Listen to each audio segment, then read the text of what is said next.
Welcome to my channel, students.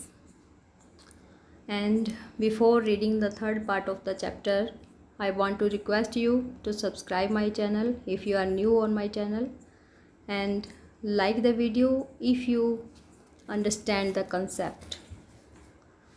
I have taught the lesson first and second part in my previous videos, and you can watch those videos on my channel. So students, let us start the third part. There is a row of huts near some dirty puddles. तो अब वेलू और जया, क्योंकि अब हमें जया का नाम भी पता चल गया, उस लड़की का नाम क्या है, जया है, वो वेलू और जया दोनों ही चल पड़ते हैं झोंपड़ियों की तरफ। वहाँ पे एक बड़ी सी लाइन थी झोंपड़ियों की, और डर्टी पडल्स, पडल होता है गड्ढा मिट्टी का, यानी कि जिस पे पानी भी होता है, तो वहाँ पर गंदे पानी के गड्ढे थे और झोंपड़ियों की एक लाइन थी। Outside one of the huts Jaya dumps her sack, तो उनमें से एक झोंपड़ी के सामने जया जो है अपनी बोरी खाली कर देती है। डंप का मतलब खाली कर देना, डंप का मतलब उड़ेल देना। Grateful to his friend, grateful होना यानी कि थैंकफुल होना, उसका धन्यवाद करना, वो ग्रेटफुल होता है अपनी फ्रेंड के लिए। Value things of the days ahead, और वो आने वाले दिनों के बारे में सोचता है। तो इस पार्ट में क्या क्या होने वाला है, ये 3 पॉइंट्स में हम पढ़ चुके हैं। Jaya and Velu walked along the roads for half an hour, तो वो आधा घंटा रोड के साथ साथ चलते हैं जया और value, until they came to a bridge across a dirty trickle of water। तो दोनों के दोनों वो चलते हैं रोड की तरफ जब तक कि वो एक पुल को पार नहीं कर लेते। और ट्रिकल का मतलब होता है एक तंग धारा, पानी की धारा होती है जो एक ट्रिकल ऑफ वाटर, और एक गंदे पानी की वहाँ पे धारा भी बह रही होती है। We are in Triplicane now, तो वो लड़की बताती है उसको कि हम ट्रिप्लिकेन में पहुँच गए हैं। सी दैट्स बकिंगम कैनल, तो वो बताती है कि ये जो कैनाल है, नहर है, ये बकिंगम है। सेड जया, जया कहती है। वैल्यू स्टेयर्ड, वैल्यू स्टेयर मतलब करता है घूर कर देखता है। दिस वॉज अ कैनाल, ये एक नहर है। Near some puddles of water was a row of the strangest huts he had ever seen, तो झोंपड़ियों के पास अजीब दिखने वाली झोंपड़ियाँ थी जो कि स्ट्रेंजेस्ट थी उसके लिए।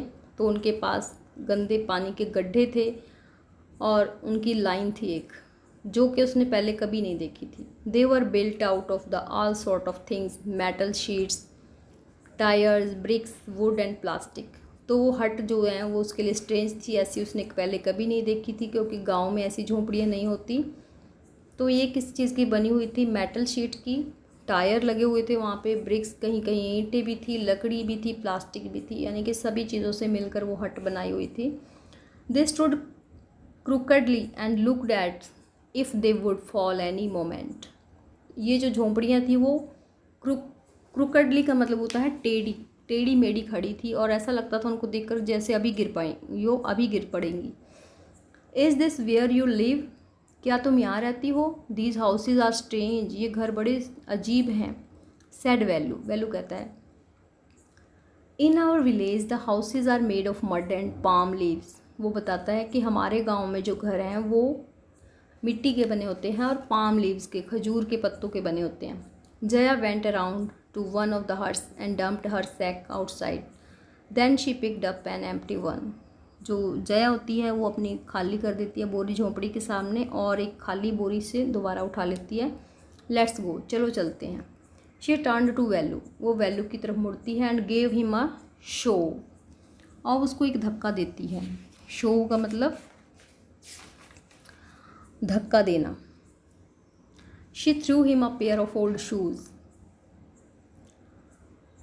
Eight least help me now, अब मेरी हेल्प करो। Here wear these and come with me, तो अब इनको पहन लो और मेरे साथ चलो। She threw him a pair of old shoes, वो पुराने जूतों का एक जोड़ा उसकी तरफ फेंकती है, विदाउट लेसिस, जिसमें लेसिस भी नहीं थे, एंड पुश्ड ए सैक, और इसको एक बोरी देती है, and a stick into his hands, उसके हाथ में एक डंडी, और एक बोरी दे देती है। वैल्यू वॉज कन्फ्यूज, वैल्यू जो है वो परेशान हो जाता है। What work did she want him to do with these things, तो क्या काम बताना चाहती है उसको। The only work he had ever done was on the landowner's farm, क्योंकि गांव में उसने जो काम किया था वो था लैंड ऑनर के खेत पर काम करना, ज़मींदार के खेत पर वो काम करता था। Weeding and taking cows out to graze, weeding करता था यानी कि घास निकालने का काम करता था खेतों में, और क्या करता था, गायों को चराता था। ग्रेज यानी कि गाय चराना। Are there any farms in the city, he asked Jaya, वो जया से पूछता है कि क्या यहाँ पर शहर में कुछ खेत भी हैं। ये भी एक डायरेक्ट स्पीच है, तो इसको हम डायरेक्ट स्पीच कहेंगे क्योंकि ये जो पूरा सेंटेंस है ये इन्वर्टेड कोमा के अंदर है, तो ये एक डायरेक्ट स्पीच है।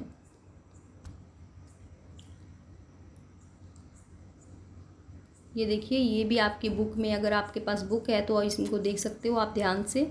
क्रूकडली, नॉट स्ट्रेट यानी कि जो सीधी ना हो। शो का मतलब पुश करना। वीडिंग का मतलब working in a field. Removing grass, grass को रिमूव करने का काम होता है वीडिंग। और digging etcetera. So she laughed and thumped her stick on the ground, तो वो हंसी लड़की और उसने जो अपनी लकड़ी, जो उसने डंडा लिया हुआ था, उसको ज़मीन पर पटका। फार्म्स, खेत, हैरान हो जाती है वो। There are no farms here, यहाँ पर कोई किसान नहीं है। वी आर रैग पिकर्स, ये जो कबाड़ बीनने वाले हैं, हम कचरा बीनने वाले हैं। Rag pickers, rag pickers. See my sack, देखो मेरी बोरी। Full of things I collected, ये उन चीज़ों से भरी हुई है जो मैंने इकट्ठा की हैं। कलेक्टेड, कहाँ से कलेक्ट की हैं। फ्रॉम वेयर, कहाँ से। Asked value. From rubbish beans, कूड़ेदान से। वेयर एल्स, और कहाँ से। यू कलेक्ट रबिश, क्या तुम कूड़ा इकट्ठा करते हो। Value had never heard of such a thing, तो वैल्यू ने ऐसी बात कभी नहीं सुनी थी। हे ब्लॉक हेड, वो उसको बताती है कि पागल हो क्या तुम, यानी कि तुम्हारा दिमाग ख़राब है। इट्स नॉट एनी रबिश, ये कूड़ा नहीं है। ओनली पेपर, प्लास्टिक, ग्लास, ये हम पेपर, प्लास्टिक और ग्लास यानी कि कांच का सामान, ऐसी चीज़ें इकट्ठा करते हैं। We sell it to the Jam Bazaar Jaggu, हम इसको जाम बाज़ार जग्गू के पास बेच देते हैं। वैल्यू वॉज पजल्ड, वैल्यू परेशान हो गया। He had heard of people throwing away rubbish, तो उसने ये तो सुना था कि लोग जो है कूड़ा फेंकते हैं। But why would any one want two by rubbish, लेकिन कोई कूड़ा को खरीदेगा क्यों, इस बात से वो हैरान था। हुज जाम बाज़ार जग्गू, वो कहता है कौन है जाम बाज़ार में Jaggu. Why is he buying all this, वो ये चीज़ें क्यों खरीदता है। You think he buys it for show, तुम क्या सोचते हो वो इनको दिखाने के लिए ख़रीदता है। He sells it to a factory, वो इनको एक फैक्ट्री में बेच देता है। Come on, I don't have time to waste like you, वो कहती है चलो अगर चलना है तो मेरे पास तुम्हारी तरह ख़राब करने के लिए टाइम नहीं है। वैल्यू डिड नॉट मूव, लेकिन वैल्यू जो है वो चलता नहीं है। ही हैडंट रन अवे, वो भाग नहीं पाता। And come to this new place to dig through garbage bins, तो वो कहता है कि वो इस चीज़ के लिए नहीं भाग कर आया था कि वो यहाँ पर गार्बेज बिन को बीनता फिरेगा।